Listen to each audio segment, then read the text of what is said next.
Welcome back to the Spurs DANalyst. Hope everybody's keeping well. Back with another upload. Yeah, don't know how people are feeling, how everyone is out there. It's been beautiful weather today. Hope everyone's enjoyed the weather, had a nice day. So yes, today's episode is, let's chat about Spurs. Haven't got any kind of main subject prepared for today. Just gonna see how it goes. I've got a few things I want to talk about. So let's see how we get on today. Before I start, just wanted to say thank you to those who've subscribed to the channel. Much appreciated. And for those who started to make comments as well. Yeah, it's great. I like interacting with people. So yeah, keep it going. Thank you. So let's start off with the Bayern Munich Spurs match at the weekend, which was, before the game, I thought we were going to get a bit of a beating, to be honest, comparing it to what happened the weekend before. Unless we were going to start more with the first team, which I was hoping for. But again, it was the same lineup as last weekend. The only change was Basuma coming in midfield. So I thought, again, there was some nice pieces of play from Spurs in that first half. And Basuma, there was just some nice moves. It didn't really get anywhere. Not really any end product, but kind of some good counter-attacking football, I guess. I mean, Bayern Munich, after the first, I'd say 5-10 minutes, started to take control of the game. They were creating a lot of chances. Obviously, we scored our early goal with Kulu, which was unexpected. The ball fell for him quite luckily, deflected off one of the defenders, and he took it away. After that, Bayern Munich just grew into the game, finding so much space on our left and right back. We had Spence again playing out of position on the left, getting caught out by Gnabry, and the chances started to happen. And then on the 16th minute, a free kick, Upamecano scores. Such an easy goal. Again, it's just poor defending, and after the match, I did put out a little TikTok just explaining my thoughts. Now, so frustrating conceding them goals from set pieces. And then on 31 minutes, Gnabry, he had a shot from outside the box, and this is when we got caught out trying to play from the back. Vicario playing the ball into Basuma getting caught. It's just so messy. The ball falls on the edge of the box to Gnabry, and he just took a shot. 2-1. Too easy. Very frustrating seeing these sort of chances given, and this is what we were seeing last season. Now, Vicario, Basuma, players who were in the first team last season, it's not good enough. Okay, fair enough. It is pre-season. Get the mistakes out of the way. I get that. But are we playing a bit, when you're playing against Bayern Munich and the quality of players that they have, are we don't we need to play a bit more clever, be a bit more careful? Obviously play out the back when we can, but if you could see what Bayern were doing, they were just pressing us every time we played it out from the back, and I think sometimes we're just not good enough, especially against certain teams, and Bayern Munich who were playing quite well in that match, and that's quite a strong starting lineup. Further on, another headed goal conceded by Müller. That's 2 in the first half. Really disappointing. And it was a shame that our first, our back line, our first defence wasn't there, because I would have liked to see them start the game playing with also some of the other first teamers. Brendan Johnson again, other than the kind of creating the chance for Kulu in the first minute, didn't offer anything at all. Who else? There wasn't really a lot to say in that first half from Spurs. It wasn't the best. Maddison, a few little nice tie-ins and touches, but didn't really take hold of that game. And Bayern Munich's midfield, they were just dominant. Really impressive midfield Bayern Munich had. And we saw Musiala come back. Clever little player he is. And they were just putting it on us, Bayern Munich, and we just really, especially in that first half, didn't really have a lot to say. not much going on the other end. It was kind of like if we managed to get it, beat their press, we did get it up the pitch a couple of times, but there was just no finishing, not clinical enough. I mean, I think there was a chance, just trying to remember now, when, I don't know who it was, someone had a shot and it went out for a corner. Yeah, just not decisive enough. And yeah, it'd be good to have Solanke or, another striker back in that team, because Kulusevski, even though he took his goal well, he found it hard. But again, Bayern Munich are a good team. And I think, I wasn't surprised that we were 3-1 down at half-time. When I saw that lineup before the game started, I had a feeling that we were going to concede a few goals, and we certainly did. And frustrating again, seeing the same type of goals that we conceded last season. But again, it wasn't our first offence, so. But the system is the system, and Ange's going to persist from playing it out from the back. Doesn't matter what opposition we're going to play against. Top, middle, bottom, it's going to play the same way. I'm just hoping that Ange's going to be a little bit more tactically flexible when the season starts.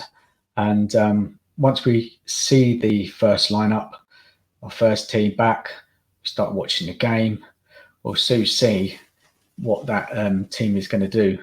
Are we going to invert both fullbacks, or are we going to keep one back? Is the number 6 playing in the team, either Basuma or Bentancur, I guess? Are they going to drop in with the centre-backs and not just bomb forward? It'll be interesting to see what happens when the season starts. Second half, a load of changes came on. Let's have a little look now. So we saw changes at half-time. Skip coming on. We saw Bentancur coming on. Maddison came off. Basuma came off. Bergvall came on. We saw the 2 centre-backs come on. Doggy come on, which was good. Who else did we see come on? I think there was a couple more. But what I can remember, Gray came on for Porro. Spence came off for Doggy. So quite a few changes. And Bayern Munich made some changes as well. And I thought we were a bit better in that second half. Bentancur was busy in the midfield, winning the ball back a couple of times.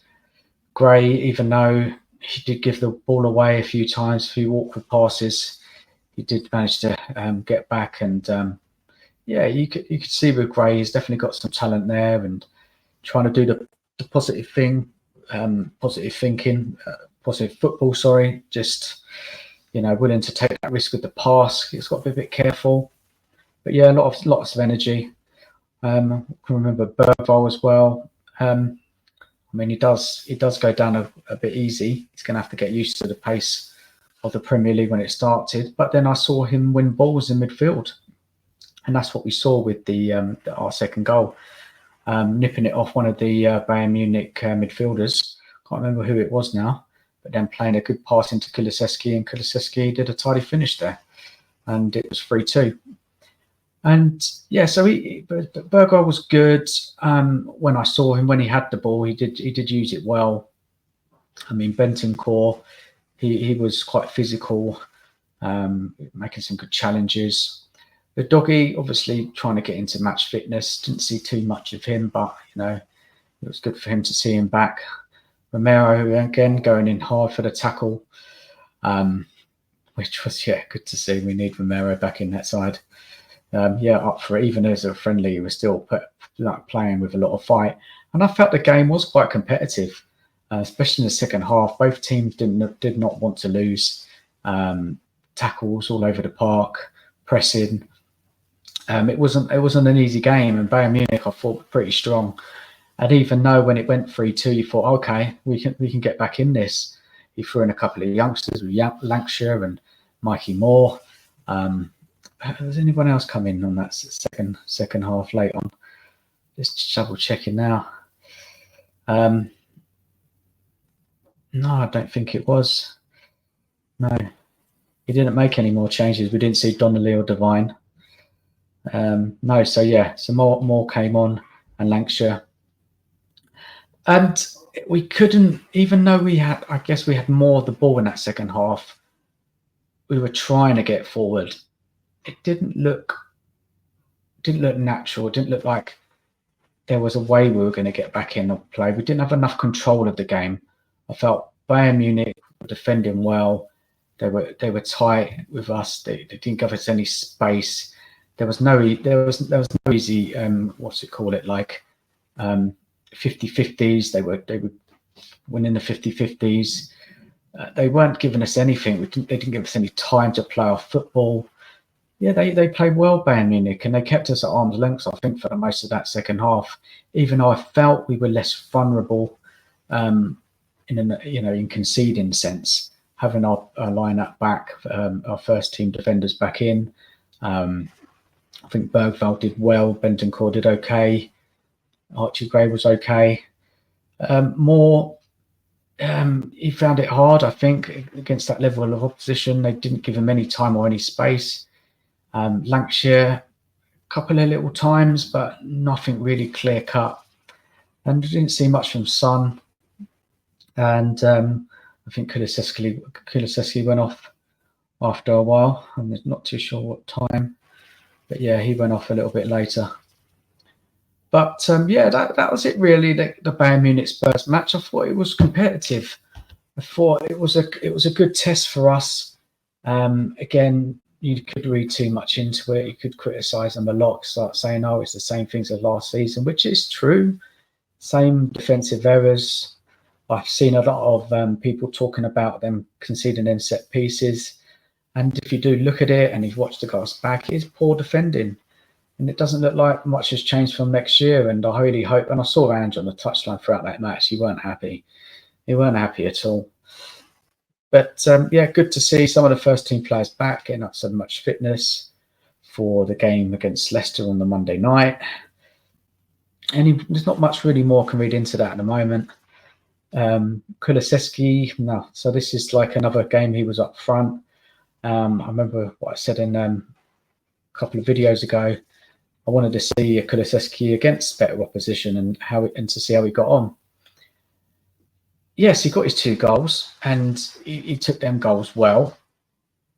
But I'm not fully convinced he can do a job there next year. And I don't think we're going to see him in that centre forward role unless we get really hit with injury crisis. And even Ange said when asked, is Kulusevski going to be starting at number 9 in the new season? And he practically said, no, he's not. We don't see him in that position. More central on the right. So that's my analysis of the Bayern Munich Spurs match. And I mean, just going back to my my TikTok I did after the game, and I spoke about the same issues defensively and playing the ball out from the back and getting caught out. But then I saw in that game, some decent bits of football from Spurs, first half, second half. The way we attack, go forward, it's chaotic, it's crazy, it's just go, isn't it? There's not a lot of plan there. It's just get the ball forward quickly and try and score, and it's just all over the place. It's quite fun to watch. I guess if you're a neutral watching it, even funner. And for us Spurs fans, we just know that we can be good going forward. At this moment, without the clinical finishers, maybe Solanke will be better. He'll do better than some of our forwards last season. But defensively, we do look vulnerable, and I see Basuma there. He's not defensively. He does okay defensively, but because of the high line and it's just pushing forward and the space in the fullback areas, it's just scary. Oh my gosh, it was just scary against Bayern Munich, especially in that first half. The amount of space Gnabry was getting and Tell was getting on that left. Oh, yeah, this is what we're going to have next season, and especially against better teams. It's going to be a roller coaster. So, I was watching that game. I was in the garden. I was having a beer. Taking it all in, and I was just like, unless we suddenly pull out a couple of really top signings in the rest of the transfer window. I think we're going to see pretty much the same next season. A season of building, another season of the players getting used to Ange's system, a couple of new players getting used to the team. Maybe we'll see some more youngsters.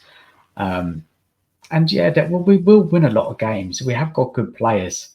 And there's a lot of matches we're going to win, and we're going to be exciting. We're going to be scoring goals. We're obviously going to concede as well. But, it's going to hit the same issue as when we play a top side against a manager or a team who are tactically very clever. And there are quite a few of them in the Premier League that we're going to come across. And that's going to be the challenge for Hans, is can he adjust his team through the game against better opposition or teams who set up specifically tactically to counter our football. So yeah, it'll be interesting. We'll see. We'll see if Hans adjusts.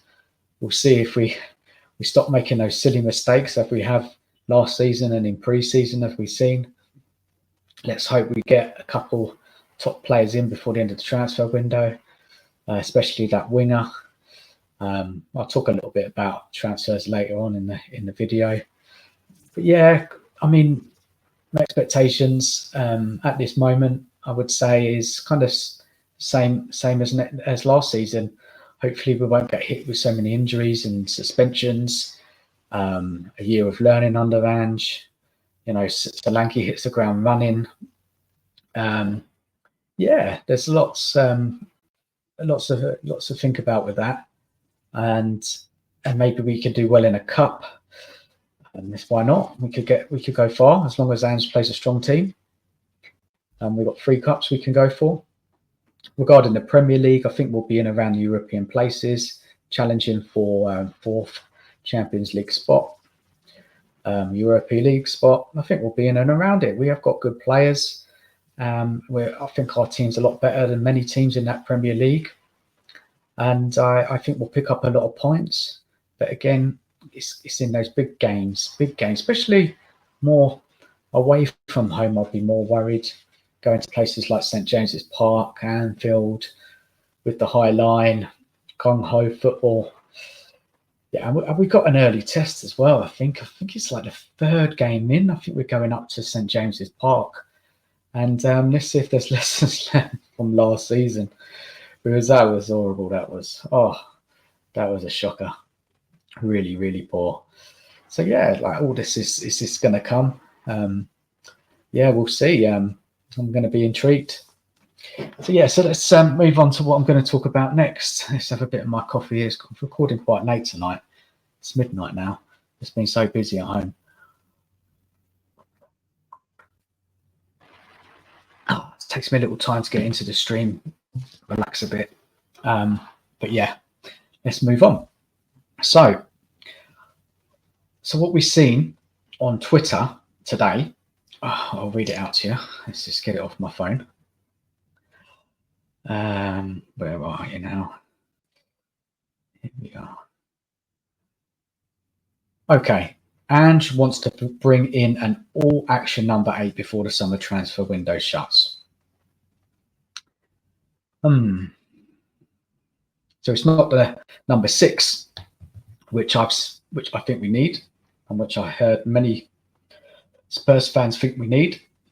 That enforcer, that someone sitting in front of the back line who's going to win the ball back, who's going to play it forward, who's going to keep the ball, control matches. We know there's not that many of them around who we can get. But yeah, that's what I've always thought from watching last season. But after kind of listening to many people talk about Spurs in the midfield, we're not going to play with a defensive midfielder. And yeah, I've looked at, and this is something I picked up just from listening to so many other people talking about Spurs and this midfield. We play with 2 8s. Ange likes an up and down midfielder who can defend and attack. He doesn't go for a specialist DM. And I guess like we saw last year, Holberg was a kind of more of a specialist DM. And we didn't really see him. Well, he did come on and help us out in games, and he did start a few games, but he wasn't in Ange's. He didn't play him, and Holberg's gone now. So it makes sense when I hear that. I mean, 2 number 8s, or looking for a number 8. We have a lot of number 8s. We have Basuma, we have Sarr, Bentancur, we have Bergvall, we've got Gray, who could possibly play there in there as well. We've got Skip. We've got a lot of number 8s. And Ange wants another one, another box-to-box. Now, if that is the case, and we're going to bring in a number 8, that's what Ange is, not going for a specialised defensive midfielder, then that number 8 who comes in has got to be a game changer. That's what I think. They've got to be a game changer. It's got to be a player what's just going to go straight into that first team, and is going to be better than anything we got at the moment. That's what I want. Are we going to get that? Unlikely. I don't know what sort of level or number 8 we're going to bring in. I mean, this talks about Conor Gallagher again. Links back on Twitter as his move to Atletico Madrid hasn't gone through. I mean, I don't think he's a bad player, but he's not really going to up the levels to our team. I mean, he's a good presser, and Ange likes pressing. He's got a lot of energy, but we've got Sarr who can do that. Sarr scored a few goals last season, and I'm hoping he'll improve this year, next season. But I don't know. So yeah, let's see on that one. Let's see if there is a number 8 coming in, and let's hope that there's they're a good quality, and they're going to jump into the first team and make a difference. I mean, I heard a name linked today. I don't know how much truth is in it. Manuel Locatelli. I mean, he's playing for Juventus. I don't hear much about him lately. I'm not too sure how he's been playing in the last couple of seasons. I mean, his stocks were high about 3 seasons ago, and a lot of clubs were after him. It's all gone a bit quiet. I mean, the price they're saying is around 24 million euros plus bonuses. I don't know. I'm looking at the source from there. I don't even know who that is. I don't think there's much truth in it. Would people take Manuel Locatelli? I don't know. Maybe 3 years ago, possibly, but I really don't know what his performance levels are now. There's somebody I need to look into a bit more, do a bit more research, see how he's been playing, look at some of his data. I might go and do that in the next couple of days, especially if the links to that name start coming back again. Now I'm going to go back to my I did a TikTok yesterday. Put it out there. Also put it out as a YouTube short. I don't know if you guys have seen it. Let me see if I can share some of the data that I put together from that TikTok. Just bear with us. Share screen slides. And it was about Spurs' lack of goals from midfield. And looking at the goals from midfield last season there, you see Kulusevski with 8, who played a lot on the right, started to come more central as the season went along. 8 goals, not too bad, I guess. Then we have Maddison there with 4 goals after a very positive start to the season. Big drop off in the second half, only scored 1 goal in the second half of the season. Saw 3 goals. Yeah, I'll put Bergvall in there. I know he didn't play last year, but he scored 3 goals for the team he is playing with. So maybe he can score. The Celso, we know he's going to be sold anyway. 2 goals. Bentancur got 1 goal. I remember that goal at Old Trafford, pretty good goal. Basuma didn't score any goals. Sarr didn't score any goals, I think, looking at his data, playing for Leeds last season. And Skip didn't get any goals. So not a lot of goals we had from kind of those central areas. And I remember hearing that Ange likes a goal-scoring midfielder, and he likes his number 8s to be able to contribute, getting into the box, scoring goals. And I just think, looking at that numbers, it weren't the best. We relied on our goals last season. We relied a lot on Son. We relied. Richarlison got, I think, 12 goals. Johnson got a few. Werner got a couple. And then we got goals from our centre-backs, Romero, Van der Ven, Porro, Udogi, all chipping in with goals. So the goals are spread out through the team last season. But weren't particularly relying on one area other than Son, I guess, who scored quite a few goals last year. So, looking at that, I do think we need to bring in a better a goal scoring midfielder. And again, going back to what we're talking about with the number 8, maybe that number 8 is more of a goal scoring midfielder. And then I was just looking at the data for. Let me see if I can bring this up. Slide 2. Yeah. So then I was looking at goals in the Premier League from other teams last season. And I put Cole Palmer there, 22, and I think he played more on the right, but I just put him in there because of the goals. He scored a lot, and I think he can play centrally, and as well, he probably did for Chelsea throughout the season. Foden there, playing centrally, playing on the wide areas, 19 goals, and you got Havertz, who moved into that false number 9 position in the season, done pretty well, scoring 13 goals. Next there is Eze. 11 goals, which is good. A player that we've been linked with. I don't know what's happening with that. Bruno Fernandes with 10 goals. And then after that, it's kind of Rodri with 8, and then a load of players on 7 goals. So there's, looking at the Premier League, there's not many goal-scoring midfielders. If you look at it, all scoring more than 10 goals. What's that? 1, 2, 3, 4, 5. 5. Only 5 kind of centrally midfielders. Some of them, I guess, do play on the wings as well. Maybe just the combination with those players that sometimes are playing on the wing, sometimes are playing more central, that they get more chances to score, just for different positioning. Maybe that's why their numbers are higher than a lot of other midfielders. So goal scoring midfielders in the Premier League, so there are not too many. There's not anybody really, not that many players. So maybe teams these days are relying on their forwards. Well, they are, aren't they? But on the wide plays to score goals. Yeah, interesting. Next one. Let's have a look. So then I was looking at what could we buy? Who could we buy from Europe? And looking at goal scoring midfielders playing in the European leagues. And the names I put down here are kind of the notable names. The data I was looking at and the stats I was looking at was a whole range of teams. I think it's actually covering the world. I was looking at, a bit mad. But anyway, these are the teams, these are the players that I've kind of reined in there who had kind of good goal scoring numbers from midfield. And we look at Stem Steinson, sorry if I'm not putting that right, 17 goals for FC20. Matt Riley had a fantastic goal scoring season for Celtic last year. I think he got 18 goals there. And then you've got Hakan. I'm not even going to try and pronounce his surname, but 13 goals, and he was playing as a kind of a DM for Inter. I know he's a very experienced player. I'd like to have him at Spurs. It'd be really good for our midfield, and you could see there that he contributes to goals as well.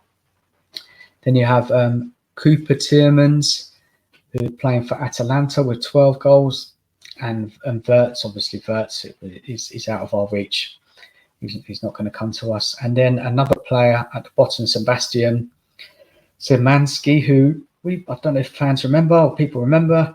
We were linked to him early on in the season. It went quiet, so nothing happened with that. So looking at all of those players, there's not that many scoring, more than 10 goals from midfield. Yeah. Interesting. I wonder if Spurs scouting department have come up with any of these names on the list. I haven't seen any links to any of these players. There was a little bit something about Matt O'Reilly, and I think it's a team in, I think it's Italy. I think it's Atalanta really pushing Celtic to sign him. I've had a couple of bids rejected. He looked, and as we know about Matt O'Reilly, he's played under Ange before, so Ange knows him. Wonder what it is with him. His stats are very high, but again, he's playing in the Scottish League, playing with the best team in Scotland. He's going to get good output. Maybe, and he's Danish, Matt O'Reilly. I don't know if people knew, but he's actually plays for Denmark. He's an interesting player. Would you take a punt on him? Depends on the fee, I guess. I don't know how much he's worth. I don't know what sort of bids have come in for him, but a bit of interest. Yeah, I don't know. Also wait and see on that one, and see in the next few days, next week, if we are linked with any number 8s. That'll be interesting to see who those are.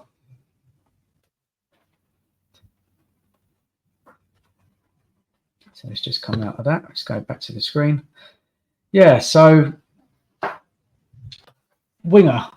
Let's move on to Spurs signing a winger. Just have a bit of coffee.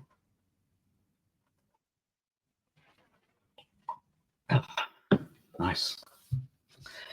It's all gone quiet with the winger search this week. I haven't seen anything. I don't know if anyone else has noticed any links to any wingers.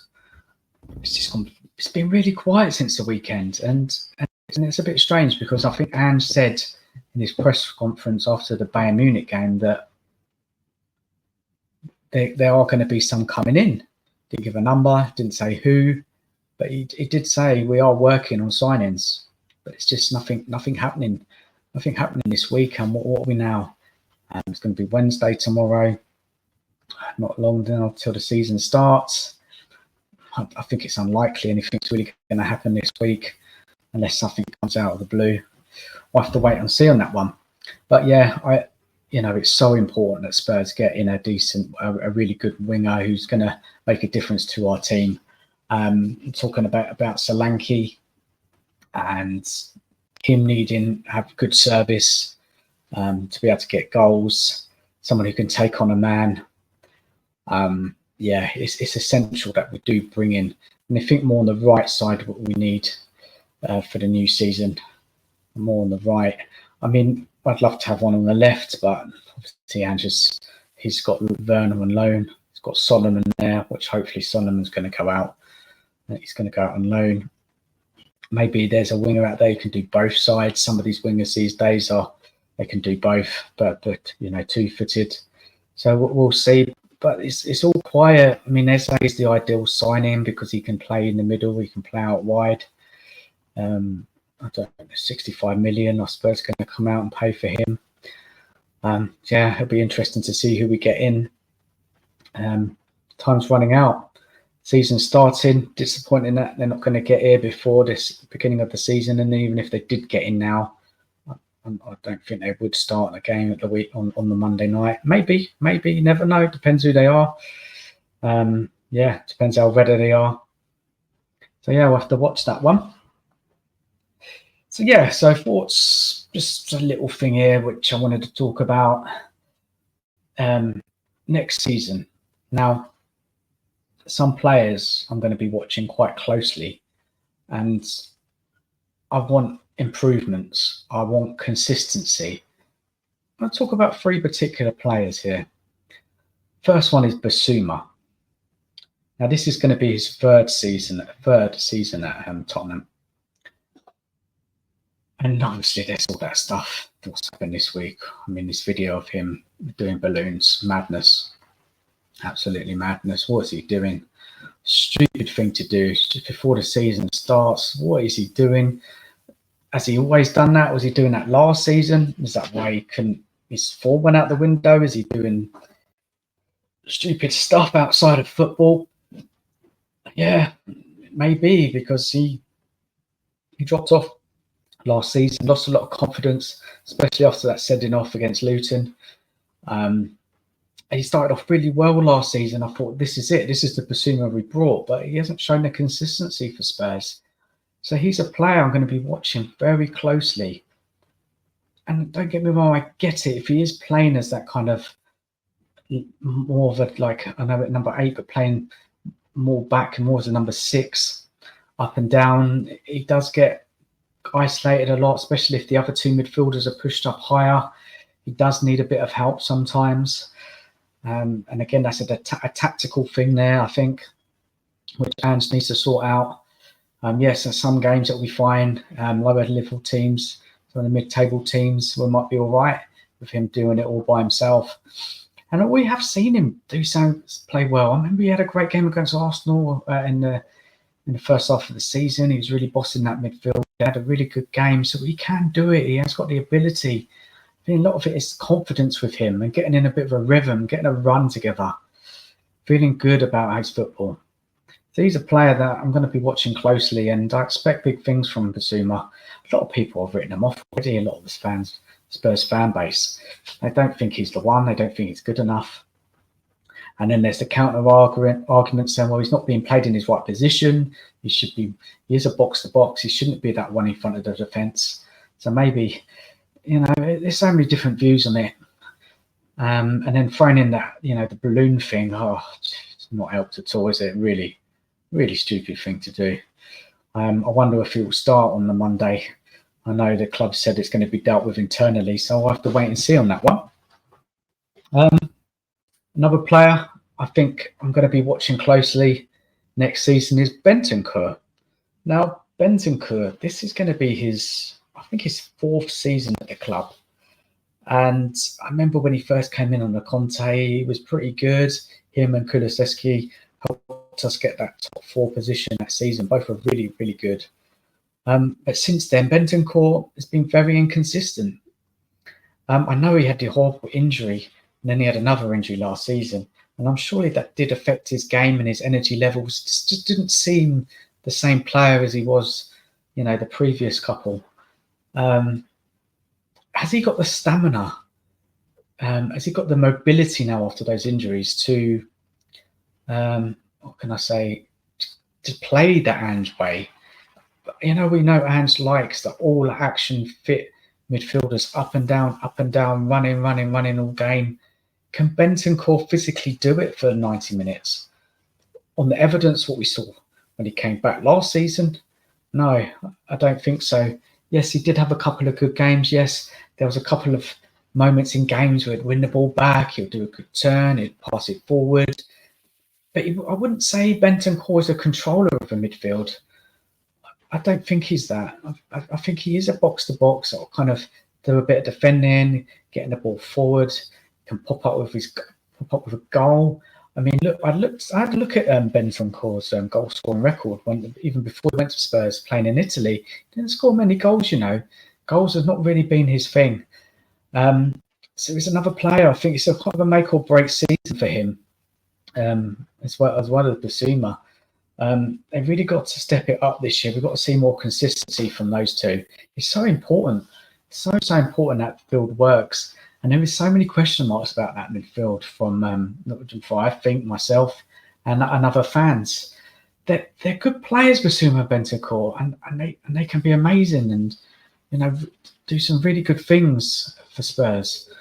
But again, it's the consistency. It is the consistency that we'll need to see from those two players. What do people think about Bentancur and Bissouma? Do you think they're going to make it next season? Or are we going to be looking at other players? Bergvall, we're going to see more of him. He looks pretty good in pre-season. Young player, 18, can't expect too much.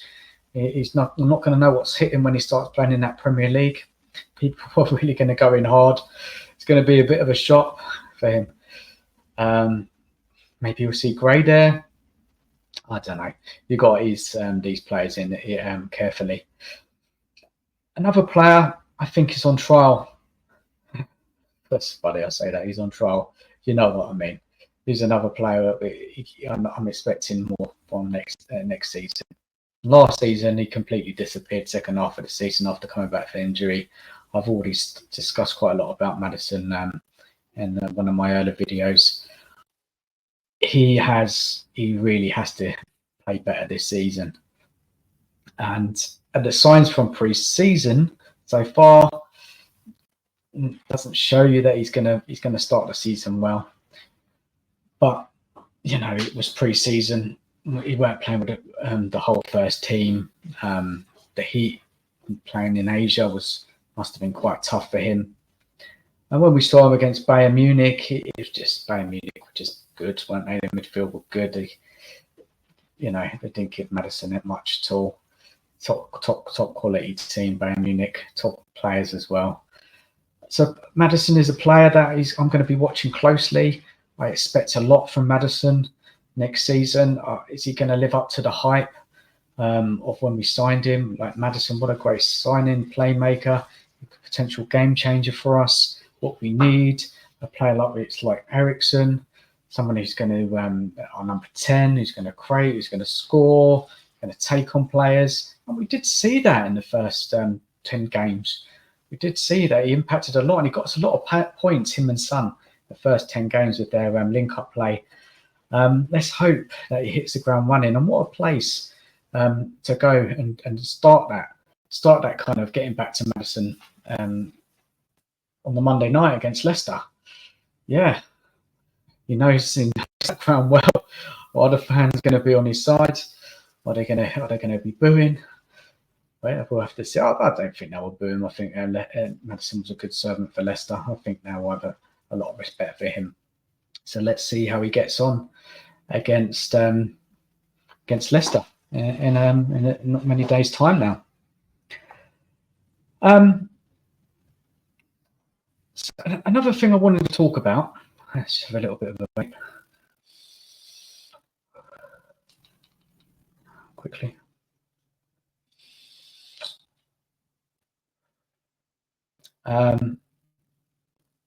Is probably the last thing I'm going to talk about tonight is the feeling amongst Spurs fans at the moment. And I mean, even myself, if you've watched my videos or seen some stuff I've done on TikTok, I have done a lot of criticizing about the team, about players, about the manager, about the board, and which is fine. You know, we're all allowed to criticize. You know, this is part of it. You know, we love football. We want our team to be the best. We want them to improve. There's so many different things, parts we can talk about here. And so I have been quite critical. I have tried to think of the positives. Again, I do support Ange. I do want him to be successful, and I will get behind him and the team. There's some things I think Ange needs to do better. And as I said in previous videos, I'm hoping that we'll learn from last season.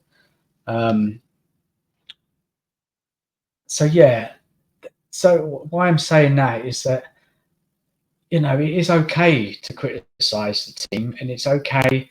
You know, a lot of people say it's negative. But we have to speak about how we feel about the team, and on top of that, Spurs have not won anything for a long time. Chopping and changing managers, poor signings, not backing managers when they needed, getting so close, but just all failing at the final hurdle. So it's a number of things why we're ultra critical at times. I think it's just a combination of things involved. So there is that kind of feeling in social media, I guess. When I look at Twitter, when I watch YouTube, other Spurs YouTube channels, there is a kind of there is a concern going into the new season. What is going to be different? We haven't really improved the first starting lineup. Maybe Solanke, possibly. Yes, the young players, they're looking good, but again, we don't know how they're going to get on. It's going to take some time for them to adjust and get used to the team. The players have played under Ange for a year. They get to know his system a lot better. Again, and kind of leading on to this one here, I was going to say that you know, players like the Doggy, Van der Ven, and Maddison, you know, they were new to the team last year. They're going to have another season. You know, all together, playing together. It was actually a brand new back line last year as well, and we did concede a lot of goals. And I think that's probably more down to the tactics than the players, because I think those defenders are pretty good. I think that's a good defence with the goalie. It's pretty strong. I think we conceded a lot of goals due to the system we played and the kind of gung-ho football that we do, attack. So yeah, trying to go back to my point. I went off a bit there. There's just so much to say about it, and I do want to feel positive going into the new season. And yes, I'm so excited for the season to start. I can't wait. I've missed the Premier League games. I've missed talking about football, talking about the games and the performances and the players and the drama. Yeah, it's just I can't wait for that to all start back on Monday. And yes, our game's going to be live on TV. Going to Leicester, newly promoted team. I do want Ange to really do well and bring us that success next season. But on the other hand, I have my worries. We still haven't signed a top winger, what we needed. The midfield, I think we need a midfield general, someone who's going to kind of really help us next year, cover for the left back as well, cover for Udogie if he gets injured or suspended. We haven't got a lot going on there. There's just so much. There's so much we can talk about. But I get the whole kind of general feeling going into this season is nobody really wants to say, yes, we're going to have a great season. We're going to definitely win a cup. We're going to definitely challenge closer to the top teams. We're going to definitely get the Champions League. Yes, there are some I've seen on Twitter and some people on YouTube that are really positive for the new year. But I think generally there's a lot of concerns. And yeah, it's just fascinating just watching everybody talk about it and really kind of analyze every little part of the team, the players and the manager, a little bit bringing in the board, what they're not doing. Yeah, there's just so much discussion, so much to talk about. And then when that first game starts, I'm going to be like, look, I want us to do well. I want us to be better this season. I want Ange to be tactically better. There's a lot of players in that team I want to kind of see their level of their games raise, cut out the mistakes, play with a bit more clever. And then we saw last season that there was a lot of fight in the team. There was a lot of late minute winners would come back in games a lot. There did seem in that team a lot of good team spirit, and it was a kind of new team, and just a lot of new players in the starting lineup last season. And I think we can underestimate that. It was practically a new team, a lot of new players. Not all. There were some players who played with their previous seasons, of course, but it's knitting back, a new defence, new style of play. And he's not managed in the Premier League before. It was his first season. So yeah, there's a lot. A lot of different things, and in any kind of new manager come in, they're going to need time to build their team. And is he going to be given that time? Well, we'll have to wait and see. I mean, there's some people who just don't think Ange is going to work out. And it's a big call. It's a big call from them. They just think he's not going to be the one, and they're kind of looking ahead. They're looking past that Ange, which is, I kind of understand that in some ways. If you look at the history of Levy second Spurs managers when things are not going well, Ange has chosen a lot of these players now. He's made a decision on who he wants to bring in. Players like Johnson. He needs to be a lot better next season. He missed so many big chances. Players like him, and in the end, are those the ones who are really going to kind of let Ange down in the end? Like players like Werner. It's just really hard to understand why Ange decided to re-sign that loan deal. Yeah. I'm just trying to tie it up. Managers, they do need time. They need players. They need to buy the right players. They need to be supported with the right players. The team has to grow this season. We need to see something a bit different, and surprising us with his play and not so predictable. Yes, we love the attacking football when we see it. We scored some great goals last season. So yeah, it's kind of unknown. A lot of people doubting. what's going to happen in the new season, but we're just going to have to wait and see. We're going to have to wait and see who we bring in for the remainder of the transfer window. There's a couple more to go out still. So yeah, it's all to play for, and we're getting so near now, and it's so close, and I'm looking forward to it. I really am. I'm really fascinated to see how this is going to play out in the new season, and listen to other fans as well and how they're feeling about it, and let's see if a few people change their mind as the season goes along. But yeah, so I'm going to wrap it up there. I might do another video before the season starts. We're talking about Leicester, and talking about who I feel should be in the starting lineup, who I think Ange will play, who I would play. Looking into Leicester, looking at their pre-season, how they're setting up, any of their key players. So yeah, if I can, I'm going to try and get another video out there before the season starts. Yeah, guys, I hope you enjoyed the show today. Please comment on anything, any discussion points, anything you want to say. And yeah, thank you for watching. Take care, everybody. Speak to you all soon. Bye-bye.